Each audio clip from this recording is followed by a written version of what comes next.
얼마 전 한 청년이 저에게 이런 질문을 했었습니다. 기도의 의미와 기도를 해야 되는 이유가 무엇인지 모르겠다는 거예요. 근데 기도가 무엇인지는 이론적으로는 배웠고 계속해 왔는데 이 마음의 소원이 이루어지지 않는 여러 상황들 속에서 답답하기도 하고 과연 기도를 해야만 하나? 이런 필요성에 대한 질문이었어요. 그런 질문을 저한테 했었을 때 그 이야기를 듣고 제가 어떻게 했겠습니까, 여러분? 기도를 쉽게 생각한다고 혼냈을 것 같나요? 아니에요. 마음속으로 너도? 야, 나도 이런 생각이 드는 거예요. 남들은 기도하지 않아도 잘 되는 사람들이 많이 있는데 나는 기도해도 상황과 환경이 드라마틱하게 바뀌지가 않아. 내가 기도하며 원하는 대로 되지 않을 때가 훨씬 더 많다는 거예요. 여러분, 기도는 SOS 요청이다, 이런 얘기 많이 들어보셨죠? 그쵸? 네, 여러분 저 굉장히 외로워요 지금. 네, 감사합니다. SOS 요청이다. 주님께 도움을 구하는 거예요. 주님 도와주시옵소서. 그러나 그렇다고 우리가 하나님을 서비스 센터 정도의 수준으로 축소할 수는 없는 거예요. 이 청년에게 깊이 고민하다가 대답했습니다. 사람들이 성공하더라도 기도하지 않는다면 하나님과의 접점을 이루지 못한 것에 실패가 있을 수 있다. 그러나 기도하는 사람은 눈에 보이는 성공을 하지 못하더라도 하나님과의 접점을 이루면서 인생에 만족할 수 있는 이유들이 생긴다. 여러분 아멘이세요? 예수님으로 충분한 인생이 무엇인지를 알게 된다고 대답했습니다. 모르겠어요. 저도 이게 믿음으로 대답한 건지 아는 것을 그냥 대답한 건지 모르겠지만 어느 정도 경험했던 것을 고백했던 것 같아요. 여러분, 기도에서 원하는 게 이루어지지 않더라도 하나님과의 접점을 이룬다. 이 놀라운 특권 속에 우리가 살고 있는데요. 그게 바로 기도예요. 이 특권 속에서 우리의 답답함, 그리고 우리의 어떤 존재, 그리고 어떤 삶의 태도 등등이 해결될 수 있다는 거예요. 그 이유는 답답함을 넘어서는 하나님의 것들이 이 기도를 통해서 내 마음에 채워지기 때문에 그렇습니다. 제가 이해되지 않는 성경의 본문 중에 하나가 이 누가복음에 있는 예수님이 습관에 따라 기도했다라는 본문이에요. 아니, 예수님이 도대체 왜 아쉬울 것도 없으시면서 제자들 보내고 무리들 보내고 혼자 기도하러 가셨는지 저는 잘 이해가 안 돼요. 왜 굳이 기도를 하시는 건지. 여러분, 예수님께서 능력이 좀 부족하거나 지혜가 좀 부족하거나 지식이 좀 부족해서 기도하셨을까요? 마치 이와 같아요, 여러분. 여러분이 아까 여기 지금 장의자에 다 앉아 계시는데 장의자에 앉을 때 하나님 이 장의자를 앉을 수 있도록 힘을 더하여 주시옵소서 이렇게 기도하고 앉으셨어요? 아니죠. 감사합니다. 네. 그리고 또 일어날 때는 하나님 아버지 아까 뭐 찬양할 때 일어났었잖아요. 우리 하나님 박 목사님이 일어나라고 하는데 다 일어날 수 있는 힘을 주시옵소서라고 기도하고 일어나신 분 한번 손 들어보세요. 없으시죠? 간혹 눈치 없으신 분들이 손 드는데 네, 없어요. 이런 기도는 안 하는 겁니다, 우리가. 그럼 예수님은 다 하실 수도 있으시고 아쉬울 것이 없으신 분이신데 왜 기도한 것이죠, 여러분? 이런 관점에서는 저도 잘 모르겠어요. 그러나 이렇게 한번 생각해 보는 거 어떨까요? 교제를 원하신 것 아닐까요? 그러니까 실제로는 모든 것을 다 하실 수 있는 분이 우리 차원과 전혀 다른 차원에 계신 하나님과 만나는 접점으로 이해하면 안 될까요? 우리는 기도를 어떤 소원이 응답되고 어떤 능력이 나타나는 것만으로 제한적으로 생각하고 있는 경우가 많이 있습니다. 물론 기도에 그러한 능력을 구하는 것이 없다는 것은 아니에요. 그런데 오늘 제가 얘기하고 싶은 것은 정말 중요한 특권이 있다는 거예요. 특권. 그게 무엇이냐 하면 바로 전혀 다른 차원에 계신 하나님께서 우리를 너무나도 사랑하셔서 하나님과 닿을 수 있는 접점을 주신 게 바로 기도입니다. 더 나아가서는 이 예배가 그렇습니다. 그렇다면 우리가 정리해 볼 수 있을 것 같아요. 예수님이 왜 기도하셨냐 하면 뭐가 부족하거나 아쉬워서 기도한 것이 아니라 하나님 자체를 원하셨던 거예요. 그분과 교제하고 접점을 이루는 것입니다. 그렇다면 여러분, 우리에게 질문해 볼 수 있어요. 우리는 왜 기도하죠? 사랑하는 우리 하나님과 교제하기 위해서, 하나님과 접점을 이루기 위해서. 우리 그런 의미 담아서 옆에 있는 사람들과 한번 인사하겠습니다. 자, 이렇게 인사하겠습니다. 주님과 교제하는 기도를 놓치지 맙시다.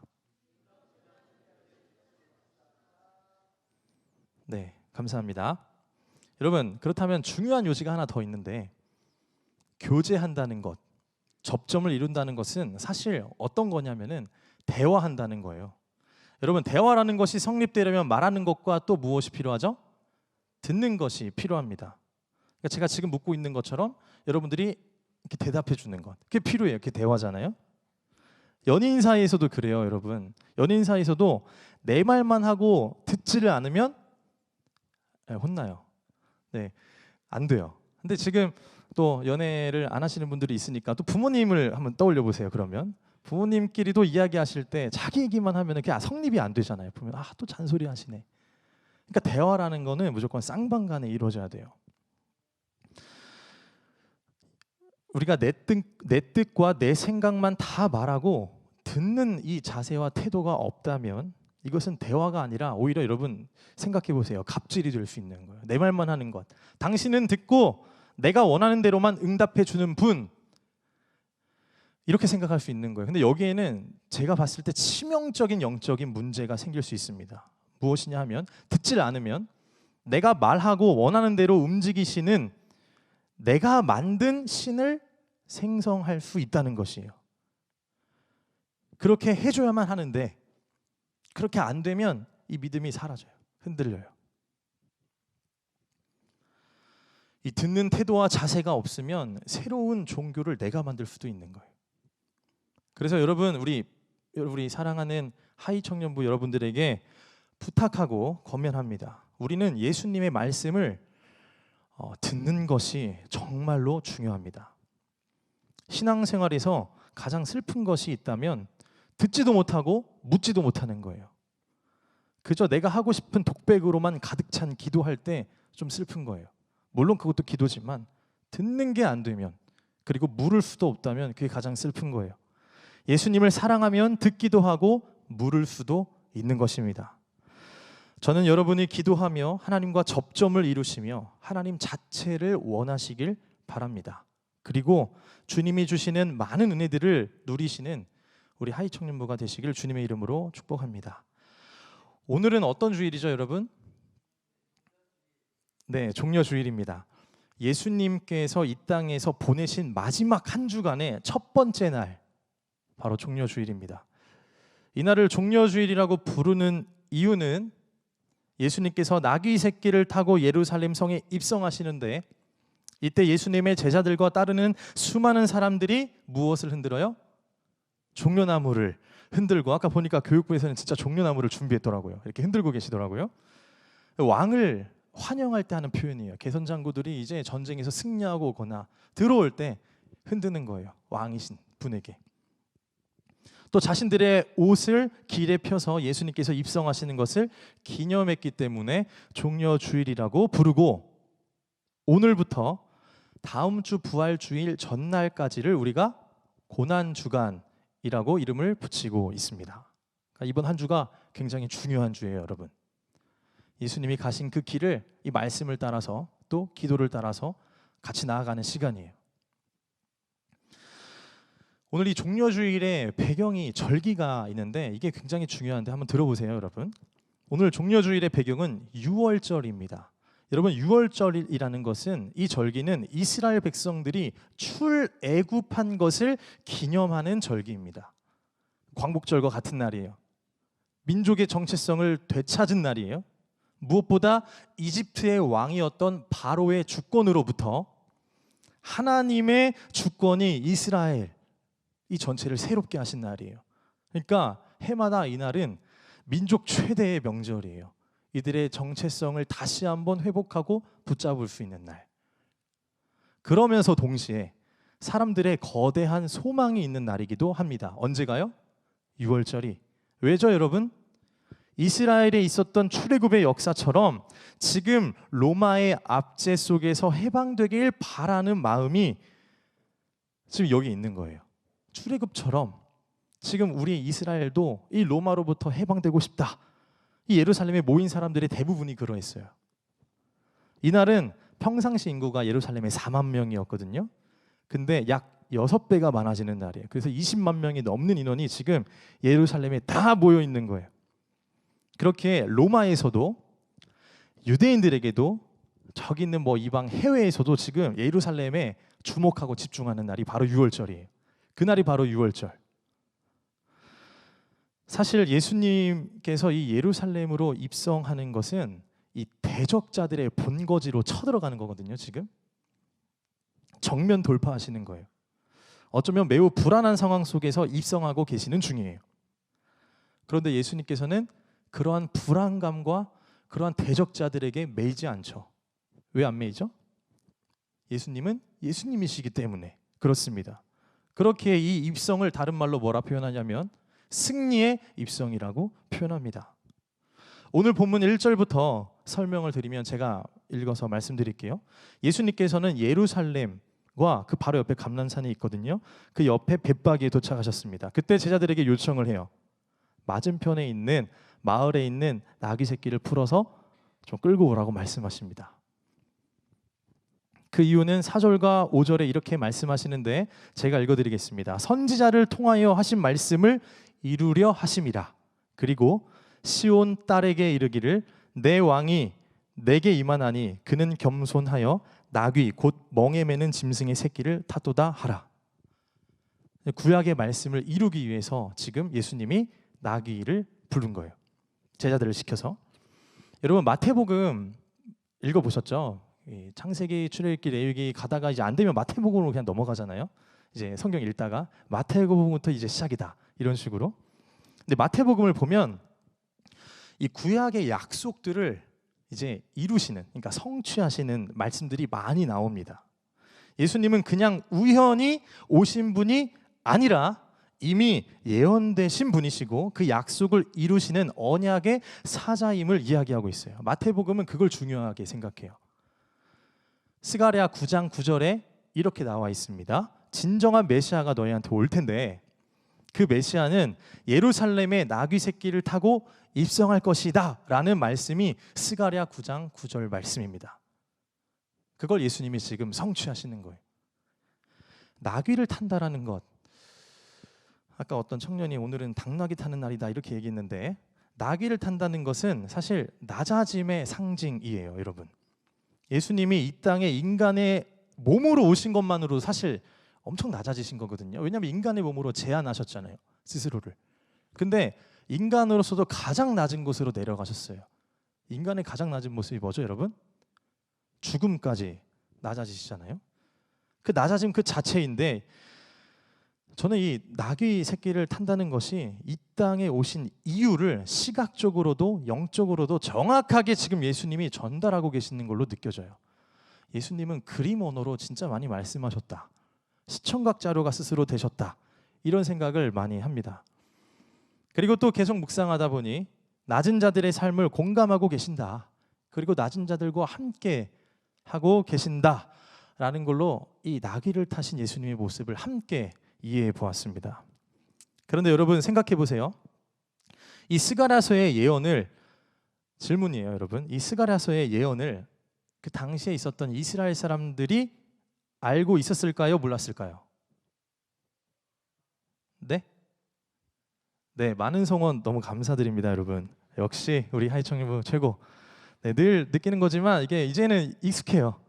오히려 더 반응이 좋아지면 제가 더 어색해지고 두려워요. 그러니까 이대로 해주시고, 네, 예수님께서는 그 스가랴의 예언을 이스라엘 사람들은 다 알고 있었어요. 메시아가 올 거고 나귀 새끼를 탈 거다. 여러분 사실 여기서 많은 사람들이 종려나무를 흔들고 옷을 벗고 막 호산나 다윗의 자손이 이렇게 외치지만 예수님이 왕이 되었으면 좋겠다라는 사람들의 그 마음이 어떤 마음이냐 하면은 여러분 예수님이 오신 이 땅에 오신 메시아상의 모습과는 굉장히 많이 달랐어요. 여러분 보세요. 어떤 사건이 있었냐면 오병이어 있었잖아요. 사복음서에 다 나오는 내용이죠. 5천 명을 기적으로 다 먹이셨어요. 근데 그때 유대인들에게 예수님에 대한 예수라는 인물에 대한 관점이 하나 생기는 거예요. 우리의 어떤 경제 문제를 해결해 줄 수 있는 분이 왔네. 이렇게 생각하는 거예요. 그리고 또 뭐예요? 치료하시고 죽은 자도 살리시잖아요. 그들의 모든 욕망과 기대가 이제 이 예수님에게 투사되기 시작하는 거예요. 그리고 호산나 다윗의 자손이요. 그게 무슨 말이냐면 이 구약 성경에 있었던 다윗의 왕국, 그러니까 힘의 상징이었어요. 어떤 나라도 건들 수 없는 다윗의 왕국처럼 군사적이고 정치적인 메시아로서의 예수님으로 기대하고 있었던 거예요. 그러니까 그러한 어떤 그들의 메시아를 기다리는 마음들을 막 예수님에게 다 집어넣고 있는 거예요. 투자하는 거예요. 그러니까 다 달라요. 근데 또 사람들마다 어떤 사람들은 이 따르다가 예수님 말씀 좀 어려운데 하고 그냥 떠나가신 분도 있고, 그냥 배고파서 따르는 사람도 있고, 이러한 내용들이 요한복음에 다 나옵니다. 그러니까 각자가 예수님을 생각하는 방식이나 눈이 다 달랐다는 거예요. 요한복음 8장에 보면 사람들이 예수님을 억지로 왕으로 세우려고 했다고 나와 있어요, 여러분. 최근에 영화를 하나 본 게 있는데 넷플릭스에서 막달라 마리아라는 영화가 있거든요, 여러분. 막달라 마리아 영화를 보면은 최근에 이제 가톨릭에서 막달라 마리아를 사도 중에 사도로 이렇게 제 2차 바티칸 공의에서 결정을 하고 이게 축일로 지키는 게 있는데, 뭐 그런 것들이 상관이 있는 게 아니라 거기에 그 영화에 보면은 정말 재밌는 요소가 있어요. 우리가 가룟 유다 보면은 30세겔에 예수님을 팔잖아요, 그렇죠? 근데 그 문자만 보면은 저는 별로 이해가 안 된다고. 얘가 그렇게 돈이 궁했나? 근데 이 영화 보면은 굉장히 좀 뭔가 그 분위기와 픽션이 좀 섞인 것 같은데 정말 재밌게 나와요. 어떻게 나오냐면 일단 예수님이 예루살렘 성으로 오셔서 막 없잖아요. 여기가 장사하는 데냐? 근데 그때 유다는 옆에서 박수 쳐요. 와, 온다. 이제 하늘의 문 열어진다, 진짜. 하늘에서 이제 천사들 내려온다 하고 기다리면서 계속 박수 치는 거예요. 더 하라고. 근데 예수님은 그런 목적으로 하는 게 아니시잖아요. 만민이 기도하는 집이다. 니네 뭐하냐? 하면서 엎으신 거잖아요. 그리고 나중에 예수님이 그냥 체포되고 가셔요. 그리고 그 후에 어떤 일이 있냐면 이제 예수님이 로마의 병정들에게 잡히잖아요. 그게 이제 가룟 유다가 30세기를 판 거예요. 근데 팔 때도 그 표정을 보면은 되게 좀 웃겨요. 그게 제가 돈이 궁해서 팔았습니다, 이런 개념이 아니라 유다가 지금 예수님에게 고난을 주고 있는 거예요. 극한의 상황으로 모는 거예요. 뭔가 착각하고 있는 것 같은데 상황을 좀 악하게 만들어야 예수님이 정신 차리고 좀 뭔가 하늘의 문을 열고 천사들을 보내서 새 예루살렘을 만들겠구나, 이런 생각으로 예수님에게 고난을 자기가 주는 거예요. 그 모습을 보고 저는 굉장한 인사이트를 얻었어요. 이게 내가 만든 신, 내가 만든 우상, 내가 생성한 이 신은 여러분 굉장히 폭력적이에요. 그분의 뜻을 알 수 없게 만들어요. 눈을 가리게 만드는 거예요. 그래서 우리 마음속에 있는 그분이, 예수님이 어떤 분이신지를 성경에 잘 나와 있는데 그거 말고 우리가 신앙생활 할 때 그거 말고 듣기 싫어요, 주님. 가만히 계세요. 저는 원하는 게 따로 있어요. 이러는 것들 있잖아요. 우상처럼 내 안에 보따리가 쌓여져 있는 것. 여러분 그게 사실 하나님 있어야 할 자리거든요. 예수님이 있어야 할 자리거든요. 그 세상에 있는 여러 가지 유혹들과 우상들이 지금 예수님 자리 훔친 거예요. 여러분들 우리 자아에서 이번 고난 주간 동안 우리 안에 있는 예수님을 향한 어떤 메시아상, 예수님을 내가 생각하는 것, 오늘 제목처럼 나에게 예수님은, 잘못된 것들을 한번 분별해 보세요. 그리고 그걸 해방하시고 그 자리에 예수님을 앉히세요. 예수님이 손님이 아니십니다, 나의 주인이십니다 하고 앉히는 은혜가 우리 여러분들에게 있길 소망합니다. 그런 군중들의 환호 소리에서 온 성이 지금 소동해요. 호산나 호산나, 우리를 지금 구원하소서. 이 이야기는 왕에게 하는 말이에요. 만세와도 같은 말입니다. 다윗의 자손이여, 왕이라고 인정하는 것이며 당신이 승리자라고 하시며 우리를 구원해 달라고 지금 외치는 거예요. 근데 앞서 얘기했던 것처럼 예수님은 정치적 메시아로 오시지 않으셨습니다. 죄인들의 영혼을 구원해 주시기 위한 고난받는 메시아, 죄를 사하여 주시는 영적인 메시아로 오셨다는 사실입니다. 그러니까 정치적 독립보다 더 어렵고 더 중요한 죄의 문제를 해결해 주시는 것이 얼마나 중요한데 그걸 모르고 이들은 여전히 자신들의 욕망만 투사해서 지금 호산나 호산나 외치고 있었던 거예요. 여러분, 예수님께서는 치유 사역을 하실 때에 자신을 막 드러냈나요? 아니면 말하지 말라고 했나요? 공생의 처음에 보면 최대한 말하지 말고 감추라고 했어요. 그렇죠? 치유해 주시는 자들마다 비밀을 유지할 수 있도록 요청하셨어요. 그런데 이번 유월절에는 달라요. 의도적으로 자신이 왕이심을 선포하는 거예요. 대적자들의 본거지로 들어가는 거예요. 논쟁이 유발될지라도 이 대적자들의 본거지로 들어가고 세상이 지금 주목하고 있는 이 유월절의 중심으로 들어가신 것입니다. 여러분 왜 그랬을까요? 저는 이렇게 해석이 돼요. 모두에게 잊혀지지 않을 사건을 보여주시겠다는 것이에요. 제자들과 군중들이 예수님을 오해하고 왜곡한 채 보더라도 그 외로움과 비애가 있잖아요. 예수님도 내가 동고동락했는데 이 제자들이 나를 이렇게 보네. 엄청 슬프셨을 것 같아요. 엄청 외로우셨을 것 같아요. 근데 그러한 슬픔과 배신과 비애도 내가 품고 완전한 사랑을 보여주겠다는 거예요. 여러분, 우리가 그토록 오랜 신앙생활을 하고 수많은 예배와 수련회를 드리고도 정작 예수님의 마음을 아는 일과는 거리가 먼 삶을 살고는 합니다. 예수님의 십자가가 어떤 사건인지는 머리로는 알면서도 이 머리에 있는 생각을 이 믿음의 것으로 바꿔서 마음의 둥지를 터서 이 십자가가 내 마음에 새겨질 수 있도록 하는 작업을 잘 못해요. 이게 슬프고 이것 때문에 제가 이 자리에 있는 것 같아요. 그러다 보면 여러분 예수님이 나를 사랑하신다라는 그 말이 얼마나 공허한 소리로 느끼는지 몰라요. 선포해요. 하나님 여러분 사랑합니다. 이렇게 얘기해도 그 마음 가운데 들어가지 못하는 영혼들에게는 이 말이 어쩌면 너무나도 공허한 외침일 수 있겠다라는 생각을 하면서도 저는 해요. 하나님의 사랑이 오늘도 나의 마음에 노크하는데 내 스스로가 받아들이지 못하는 거예요. 내가 장애물이 되는 거예요. 그래서 때에 따라 선택적인 사랑만 요구하고 그 사람은 또 선택적인 헌신만 합니다. 여러분들에게 도전을 드리고 싶은 게 있는데 그것은 바로 예수님에게 여러분의 삶을 반쯤 던지는 거 말고 완전히 온전히 주님께 던지라는 거예요. 믿음을 우리 예수님에게 다 쏟으라는 것입니다. 믿음은 적당히 하는 게 아닙니다.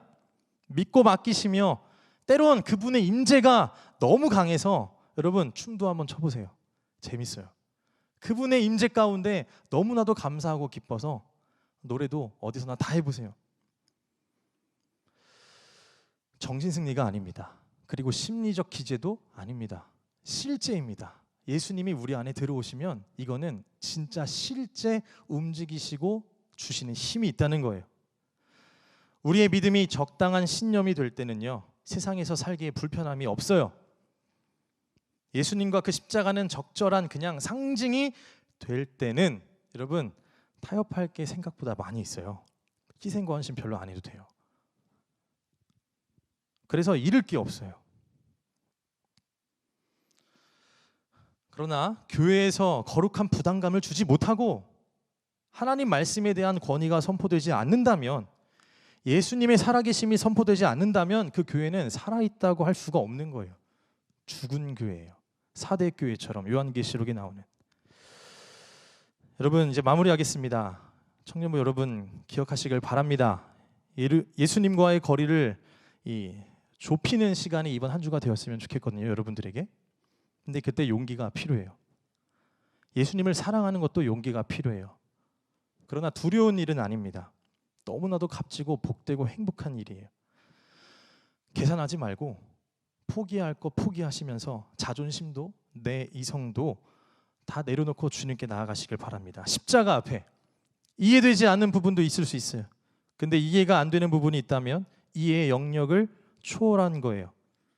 초월하신 예수님에게 그래도 나아가세요. 사실 오늘 나귀 새끼를 가져오라고 하신 것도 이해할 수 없는 요청이거든요. 그저 순종을 요구하셨잖아요. 그런데 그 나귀를 데리고 오니 그 뜻을 알게 돼요. 왕으로 입성하시는 귀한 그리고 겸손의 상징이자 구약 성서를 성취하시는 내용이에요. 나중에 보면 하나님의 뜻은 이러했구나라는 것을 뒤늦게 알게 되는 것 같아요. 여러분, 우리의 욕망을 투사하는 대로 예수님을 보지 마시고 예수님 앞에 나를 들이시는, 그리고 우리를 위해 죽으신 십자가가 능력의 십자가임을 깊이 기억하는 오늘과 이번 한 주, 그리고 저와 여러분이 되시길 주님의 이름으로 축복합니다. 함께 찬양하며 나아가도록 하겠습니다. 이 시간 함께 찬양할 때 공감하시네라는 찬양입니다.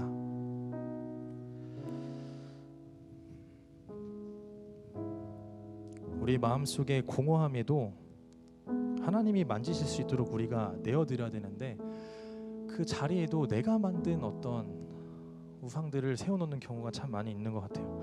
여러분, 솔직하게 우리 예수님에게 모든 것들을 맡기시며 공감하시는 주님을 이 시간 찬양하며 나아가도록 하겠습니다. 함께 찬양하겠습니다.